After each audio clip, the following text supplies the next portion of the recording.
정홍원 총리가 사의 표명 60일 만에 유임됐습니다. 사의가 수용됐던 총리가 유임된 건 헌정사상 처음인데요. 특히 야권의 비판이 거셉니다. 새정치민주연합 박영선 원내대표와 이 문제 짚어보겠습니다. 박영선 대표 나와 계시지요? 네, 안녕하십니까. 예. 자, 정홍원 국무총리 유임 결정 한마디로 어떻게 표현하시겠어요? 오늘 아침에 월드컵 축구 보고 많은 국민들이 지금 힘이 빠져 계실 텐데요. 또 힘 빠지는 이야기를 하게 돼서 오히려 좀 죄송스러운 마음도 듭니다. 한마디로 이제 이 바람 빠진 재생 타이어로 굴러가는 대한민국이 됐다라고 표현을 할 수가 있을 것 같습니다. 그리고 이 야당 입장에서는 이 도루묵 총리를 과연 이것을 어떻게 받아들여야 되나. 사실 하룻밤을 자고 일어나서도 이것에 대한 해결 방법에 대해서 좀 여러 가지 생각을 하게 됩니다. 네. 이런 선택을 할 줄은 전혀 예상치 못하셨나요? 전혀 예상치 못했던 건 아니고요. 설마 이렇게 생각을 했었죠. 왜냐하면 사실 어제 저희 그 박범계 대변인이 이야기했습니다마는 법적으로도 이게 사실은 어떤 문제가 있는 것입니다. 왜냐하면 법적으로요? 네, 왜냐하면 이미 그 후임 총리 인사청문 요구서 안대희 총리 후보에 대한 요구서가 국회에 한번 도착을 했었고요. 네. 그 국회에 그 요구서가 도착을 했다는 의미는 전임 총리에 대한 사표가 수리된 거나 마찬가지죠.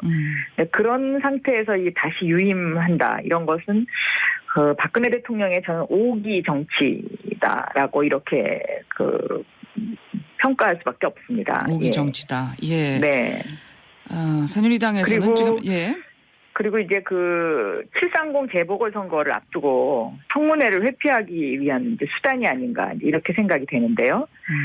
다시 말하면 이 총리 카드를 6.4 지방선거에는 국민들에게 깜짝 카드를 내놔서 선거용으로 활용을 하려고 그랬던 것이고요. 네. 지금은 이제 총리 카드가 회피용이 된 것이죠.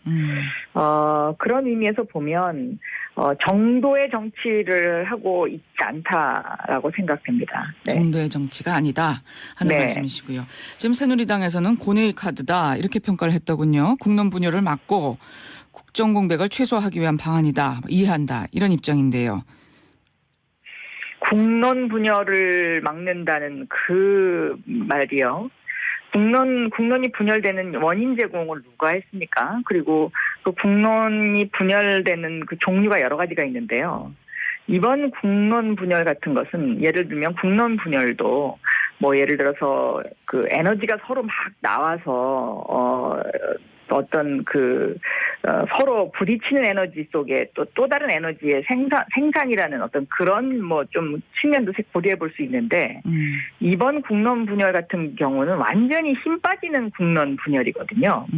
그래서 제가 우려하는 것은 사회 구석구석에 이렇게 김 빠진 맥주 같은 이런 현상이 또 이렇게 스멀스멀 스며들면 어떡하나 하는 이제 이런 걱정도 됩니다.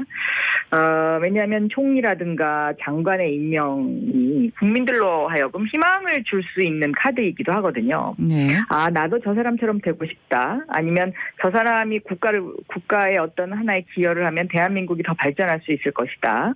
라는 어떤 희망찬 이제 하루하루를 여는 그런 얼굴들이 국민들이 바라는데요.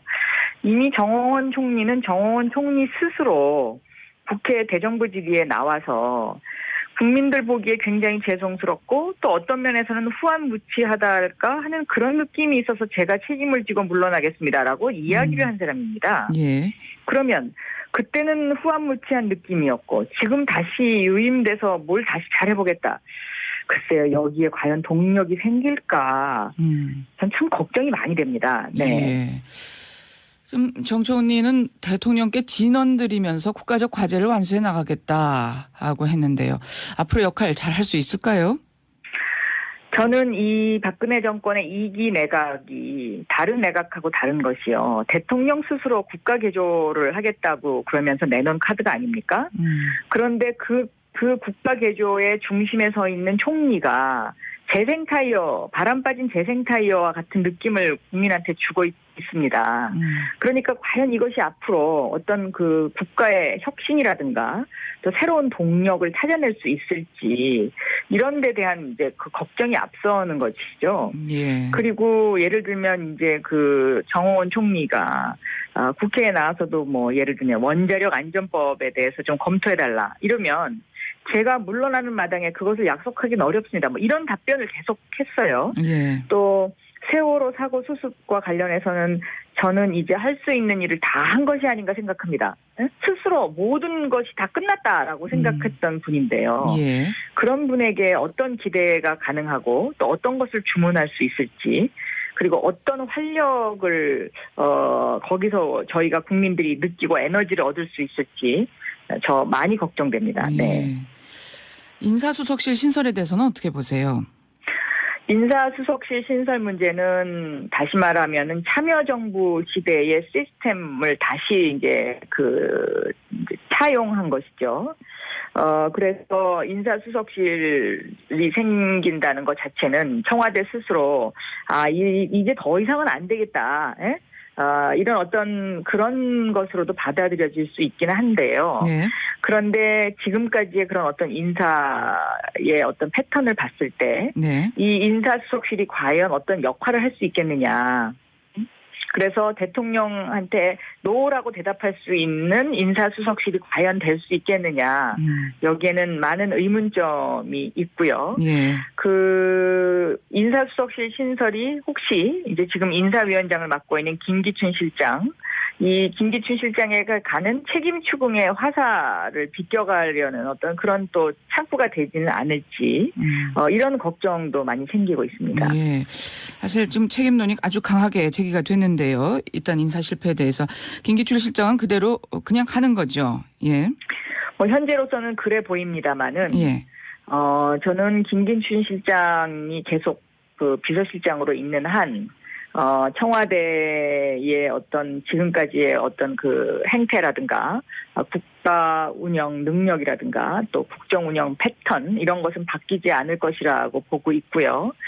그리고 그것이 지금 대한민국의 활력을 떨어뜨리고 있는 요소 중에 하나다. 그래서 김기춘 실장의 문제는 이것은 시간을 끌 일이 아니다. 저는 이렇게 보고 있습니다. 예. 지금 청와대 인사를 누가 하는지 모르겠다. 만만하라는 비선 라인이 있다. 이런 말도 있고요. 청와대 측은 소설이다 하는 반응인데 대표께서는 어떻게 생각하세요? 글쎄요, 시중에 뭐 여러 가지 이야기들이 돌아다니죠. 뭐 만만회라는 이야기도 있고 또 문고리 3인방이라는 이야기도 있고 문고리 3인방에 플러스 1을 더해서 4인방이라는 이야기들도 있고 한데요. 이런 이야기들이 왜 돌아다니는지, 그 이야기들이 돌아다니는 그 원인은 누가 제공했는지, 여기에 대해서 청와대가 깊이 있게 생각해야 된다고 생각합니다. 네. 문고리 3인방 플러스 1이요? 플러스 1은 또 누군가요? 그 문고리 3인방 플러스 1 해서 어제도 기사에 보면 아니다 4인방이다 이런 기사도 떠 있습니다. 그 4인방이라고 떠 있는 그것은 인터넷을 검색해 보시면 잘 아실 수 있으리라고 생각합니다. 직접 거론하시지는 않겠다 하는 말씀이시군요. 예. 네. 지금 새누리당에서 청문회 제도 개선 문제 나왔거든요. 사돈의 네. 파촌까지 검증하는 지금 시스템 문제다. 좋은 인물도 낱낱이 파헤치는 국민금정을 우려해서 고사하는 사람이 너무 많다 이런 주장인데 청문회 제도 고칠 필요 있을까요? 저는 새누리당이 이런 주장을 하는 거에 대해서 참 실망스럽습니다. 왜냐하면 이 청문회 제도를 확대시킨 당이 바로 새누리당의 전신 한나라당입니다.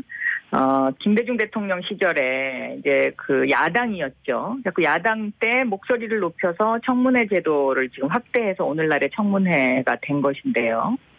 본인들이 집권할 때는 제도를 바꿔야 되고 본인들이 야당일 때는 청문회를 확대해야 된다는 이런 그 갈짓자 정당에 대해서 과연 국민들이 신뢰할 수 있겠느냐의 문제이고요. 또 하나는 그 자기 눈에 대들보를 못 보고 남의 눈에 티끌만 보이는 그런 어떤 그 정당과 그런 국가 운영에 대해서도 분명히 좀 지적을 할 필요가 있습니다. 그리고 이제 세 번째 문제는 새누리당이 보수 정당이고 지금 보수 정권인데 보수가 부패해서 망하고 진보는 분열해서 망한다. 뭐 이런 이야기들이 있습니다. 그런데 이 보수적인 인사들만 계속 임명을 하다 보니까 이런 어떤 그 보수의 특징의 어떤 부패고리 이것을 잘라내지 못하는 어떤 이제 그런 거기에서 나오는 이게 문제점들이거든요. 예, 예. 그러니까 예를 들면 청와대가 대한민국 전체를 놓고 인사를 하겠다고 생각하면 저는 아무런 문제가 없다고 생각합니다. 그런데 본인들이 신세졌던 사람들 아니면 대통령이 믿을 수 있는 사람 이렇게 범위가 축소되다 보니까 이런 문제들이 이제 빚어지는 것 아닌가 생각이 되고요. 그리고 이제 새누리당이 이런 청문회 제도 개선을 들고 나온 것으로 봐서는 이제 730 재보궐선거가 한 달 정도 남았는데요. 다음번 수순으로는 국회에서 이 논의에 계속 불을 지피려고 노력을 하면서 대통령께서 무슨 간담회 같은 것을 통해서 굉장히 국민들로 하여금 또 동정심을 불러일으키게 하는 그런 발언을 하지 않을까 그렇게 예측이 되고 있습니다. 그래서 이런 어떤 선거를 앞둔 새누리당과 청와대의 뒤집어 씌우기 전략 이런 것들은 좀 제발 안 했으면 좋겠습니다. 그리고 정도의 정치를 해야 되는 것 아닌가 저는 그렇게 생각합니다. 예, 우려되는 점도 짚어주셨네요. 네. 지금 8명의 부총리 장관 후보자들의 청문회를 앞두고 있는데 새누리당 쪽에서는 국민검증 필요도가 지금 심하다. 야당 발목 잡기 그만해라. 8명 모두 지켜내겠다. 이런 입장인 것 같은데 어떻게 대응하실 생각이십니까? 그러니까 왜 그런 문제의 후보들만 그렇게 골라내는지 저는 그것도 참 쉽지 않은 일이라고 생각을 합니다. 뭐 예를 들어서요. 음주운전 전력이 있는 문화체육부 관광부 장관.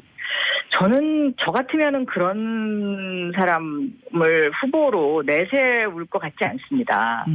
네, 왜냐하면 이 음주운전 전력이 있다는 것은 기초단체의 구의원 공천에서도 배제되는 상황이거든요. 예. 그런데 그런 구의원 자격도 없는 사람을 어떻게 장관을 시키겠다고 예. 그것도 국가 개조를 위해서 내놓은 2기 내각의 장관을 시키겠다고 하는지 잘 모르겠고요. 그러면 지금 8명 중에서 모두가 다 문제가 있다고 보시는 건가요? 모두는 아닌데 대부분의 사람들이 그렇습니다. 뭐 예를 들면 교육부 장관 같은 경우에는 뭐 논문 표절이 뭐 10몇 개 정도 되고요. 또 대자 연구비도 가로챈 뭐 그런 혐의가 있고, 예. 또 국정원장 같은 경우에는 지금 재산상의 문제가 예, 예. 굉장히 심각합니다. 네? 재산상의 문제가 뭐 굉장히 심각하고 북풍에다가 차떼기의 주역 중에 한 분이라는 뭐 이제 그런 예. 오명도 있고요. 알겠습니다. 오늘 네. 시간 관계상 여기까지 말씀을 듣겠고요. 어쨌든 철저히 검증하겠다 이런 입장이시군요. 그렇겠습니다. 알겠습니다. 예. 네. 새정치민주연합의